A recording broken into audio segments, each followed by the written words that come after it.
um distúrbio neurológico comum, porém ainda pouco conhecido. A estimativa é que uma em cada 68 crianças tem autismo no Brasil. O diagnóstico às vezes é difícil e o tratamento também. Mas novas pesquisas e bons exemplos mostram: os autistas podem levar uma vida praticamente normal ao lado da família. Veja agora na grande reportagem. Uma geração diferente. O Alexandre da computação. O Matheus do judô. O Miguel na escola. A Alice e o Murilo em casa. Às vezes, a gente não repara, mas eles estão mais presentes na nossa vida.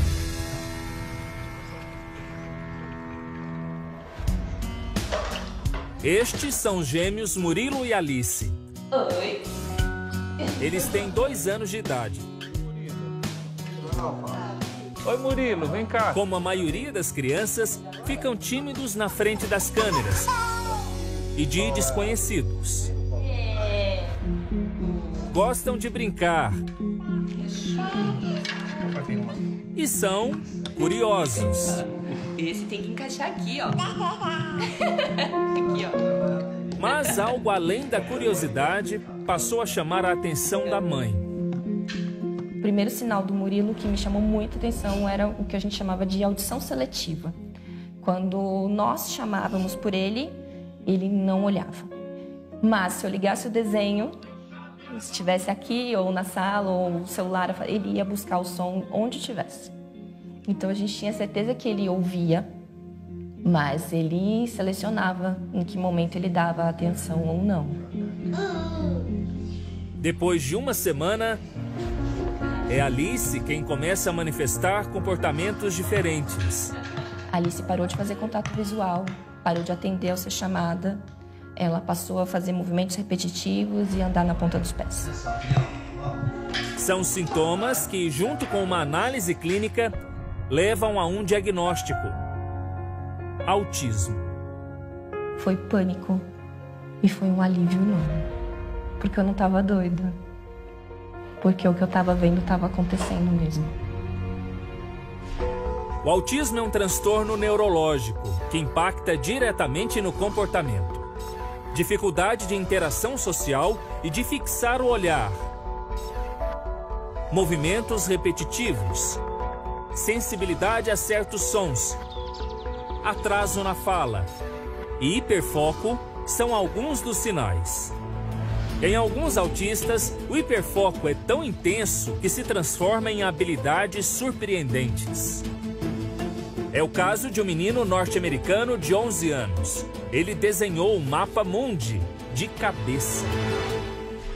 Muitas vezes eu ouço assim: nossa, mas ele não parece ter autismo, né? É verdade, não parece, porque ela faz um pouco de tudo e ela só tem alguns sintomas leves.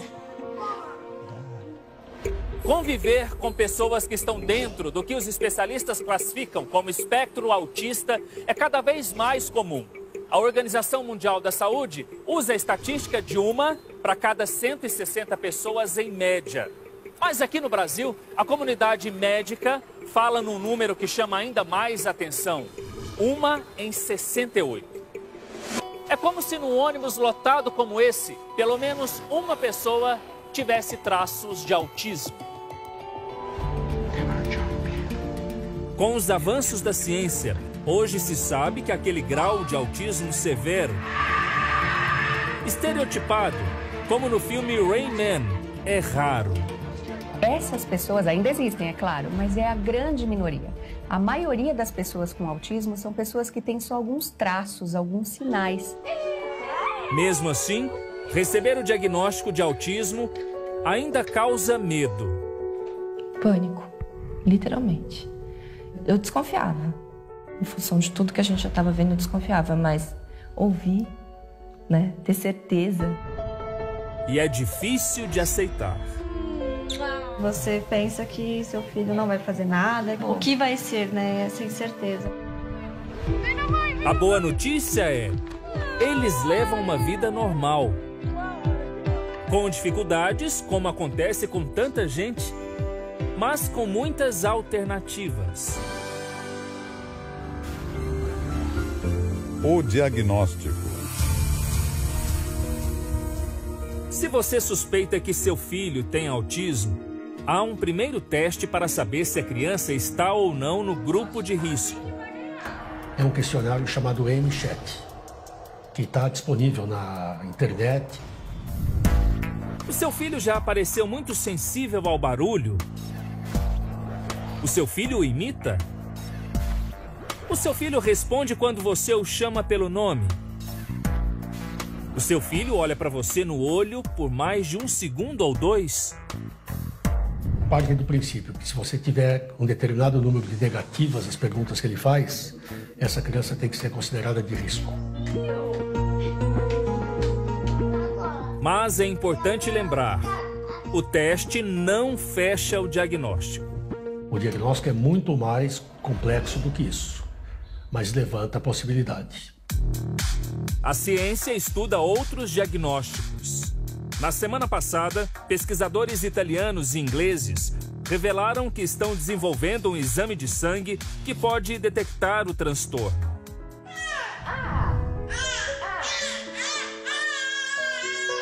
Hoje, aos 2 anos de idade, Alice e Murilo ainda não falam. Você sente falta de ouvir? Às vezes minha filha tá muito angustiada, tá chorando muito, e eu queria ouvir dela o que é, o que tá acontecendo, o que dói, o que não dói, o que... E não consigo. Mas a gente vai chegar lá. Tenho fé que vai. Alice e Murilo estão em tratamento. Hoje ele interage melhor com a gente, brinca com a gente. Não muito, mas brincam um pouquinho ali, aqueles 2, 3 minutos que não existiam. Hoje nós vamos fazer um passeio de meninos, um rolê de homem, não é verdade? Sim. O apresentador Marcos Mion, pai de um filho autista, sempre que pode, também fala sobre a experiência dele. Recentemente, Mion publicou em suas redes sociais uma mensagem de apoio aos pais. Um conselho fundamental para todos que me procuram. Ame seu filho autista, muito mais do que a si mesmo. Quem não faz parte da nossa comunidade pode não achar, mas não é simples o que eu estou falando. O ator Sylvester Stallone demorou a lidar bem com o transtorno do filho caçula. Depois, a exemplo de Rock, seu personagem mais marcante, lutou bravamente para oferecer a ele tratamento.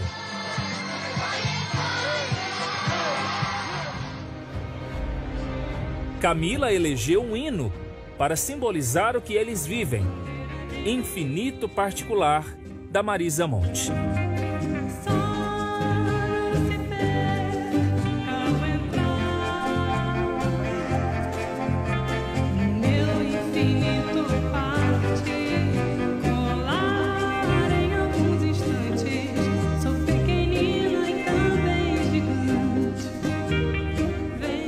Tem uma imensidão acontecendo aqui dentro. Uma imensidão.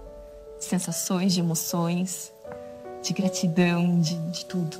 É literalmente o infinito, o nosso infinito aqui dentro. Conhecer este infinito o quanto antes pode ser decisivo na vida de uma pessoa autista.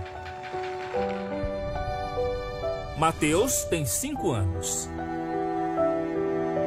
Um menino alegre, ativo, inteligente. Mateus, quanto que é 4 mais 4? 8. Há alguns anos ele foi diagnosticado com autismo. Umas 2 horas de consulta, né? E daí no final ele falou, olha, tu tem que te conformar. Teu filho não vai te abraçar, não vai conversar contigo, não vai lá no teu olho. Faz parte, tu tem que se acostumar com isso. E quando eu recebi essa notícia, eu vi que a gente dá muita importância para as coisas que não têm importância, né? Aquilo sim tinha importância. A descoberta é feita quando Matheus completa 1 ano e 9 meses de idade. O gato, e assim, ó. Ele logo inicia o tratamento. Olha, azul! Azul! Muito bem! Matheus se desenvolve. E muito. O que a gente está vendo aqui é um novo Matheus. Até muito pouco tempo atrás, ele não falava e nem interagia com ninguém, nem mesmo com o próprio irmão. Hoje, está tudo diferente. Oi, tudo bem? Uma de suas grandes paixões é o judô. Hoje, a aula é especial. O professor é um dos maiores judocas do Brasil, o medalhista olímpico Thiago Camilo. Matheus se diverte. O esporte é uma ferramenta poderosa de interação, né? Todo mundo, quando está no tatame, procura se relacionar, brincar junto, construir alguns exercícios juntos. Dá uma aula de superação pra gente. Você é vencedor? Sim. Por quê? Eu ganhei, porque eu não chorei. E muito orgulho pra mãe. Nota 10 pra mim. Tem coisa melhor na vida para uma mãe do que ver um filho que a gente não sabia o que ia acontecer, se ia ter algum amigo, se ia falar.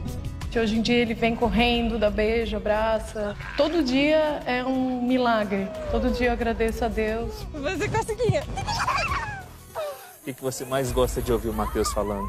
Acho que eu gosto quando ele vem me chamar pra brincar. Também gosto que ele me abraça daí. Matheus, o Pedro tem um pedido. Tem que me dar um abraço. O grande diferencial dessa história é a terapia precoce. Se você tem uma criança pequena, por volta de 1 ano e pouco, com sinais de risco, a orientação hoje é começar o tratamento como se fosse autista, ainda que não tenha o diagnóstico. E essa pressa tem um motivo. A neuroplasticidade é muito mais potente em crianças menores. É a capacidade do cérebro de fazer novos caminhos, de fazer novas redes de transmissão de informação. Isso todo mundo tem, mas as crianças, quanto mais novas forem, maior o poder do cérebro de fazer essas conexões, de fazer novos caminhos. Autismo não tem cura, mas é possível melhorar muito, inclusive quase não apresentar mais sinais. Matheus é um exemplo dessa vitória. Apesar de eu acreditar muito nisso e batalhar 2 anos inteiramente por esse objetivo, assim, foi inacreditável. Quando ele falou, eu não sei o que vocês estão fazendo aqui. Vocês não precisam mais voltar. O Matheus está de alta. O tratamento.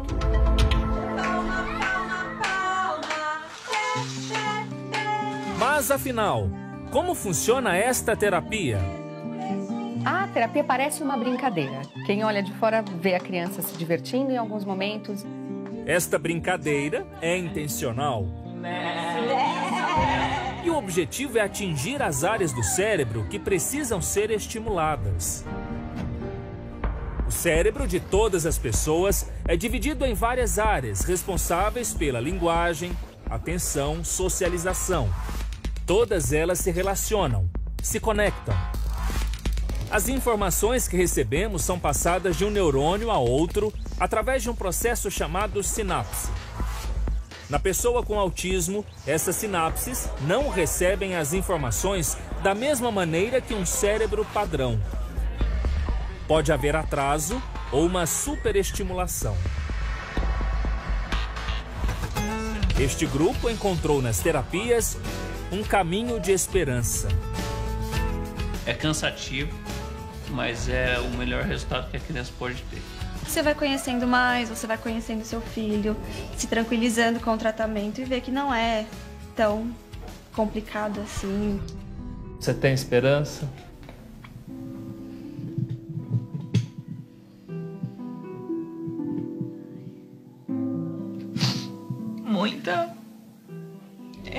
Com o tratamento, a gente viu coisas que, assim, eu sempre acreditei nele, mas com o tratamento as coisas boas ficaram mais visíveis. E a gente tem muita esperança, muita fé nele, que vai dar tudo certo.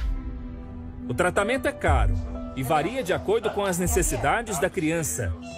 Pode custar de 6 a 10 mil reais por mês. Mas e quem depende da rede pública? O tratamento no SUS. O dia acaba de amanhecer. Aline chega em casa depois de trabalhar a madrugada toda. Mas não vai descansar. Vamos pra escola? Vamos. Ela faz questão de levar o filho Miguel para a escolinha. Há mais de um ano, Aline descobriu que ele tem autismo. Mas é um caso um pouco diferente. Até um ano, aproximadamente 1 ano e 7 meses, o Miguel falava tudo.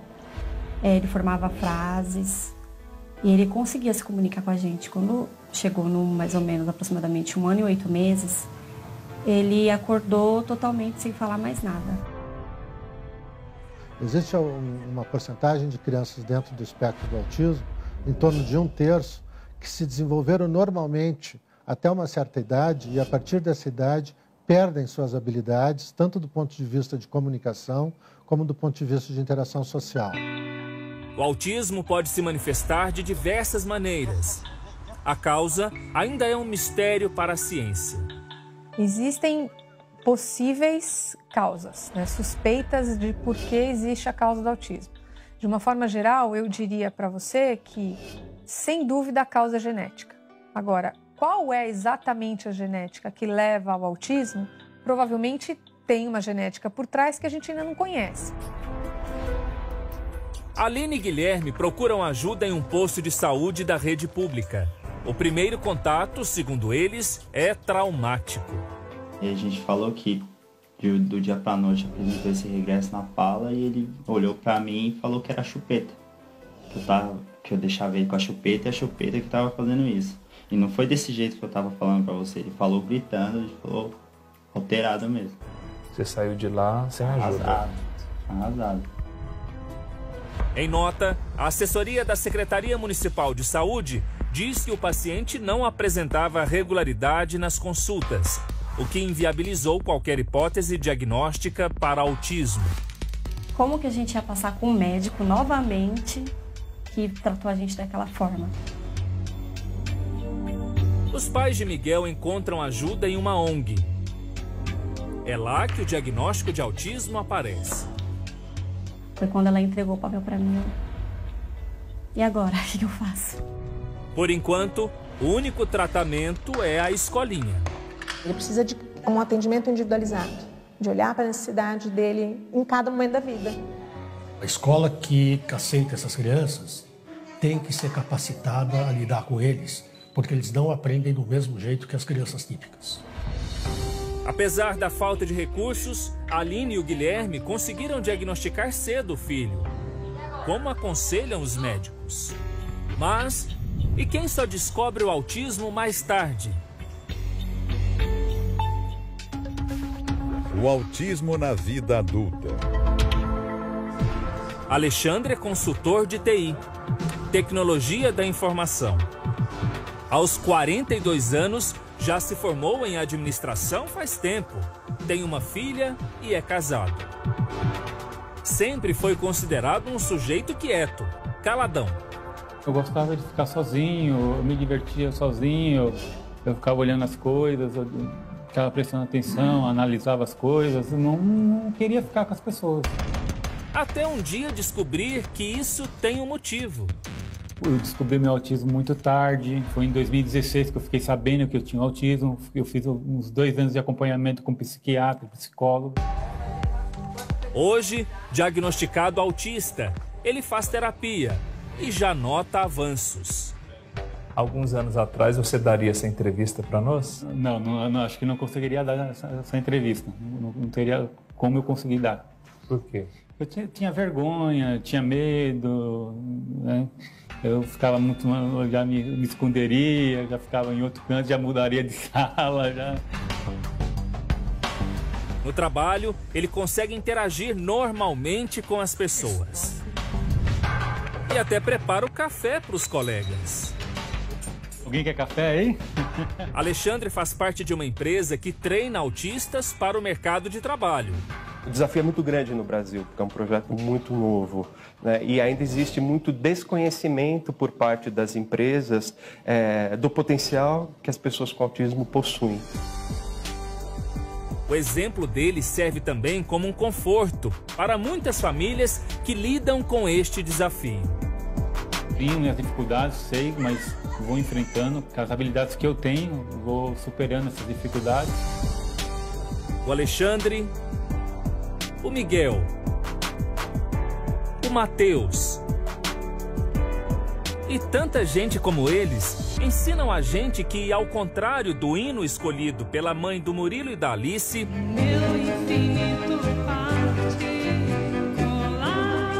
este infinito não é tão particular. É cada vez mais de todos nós.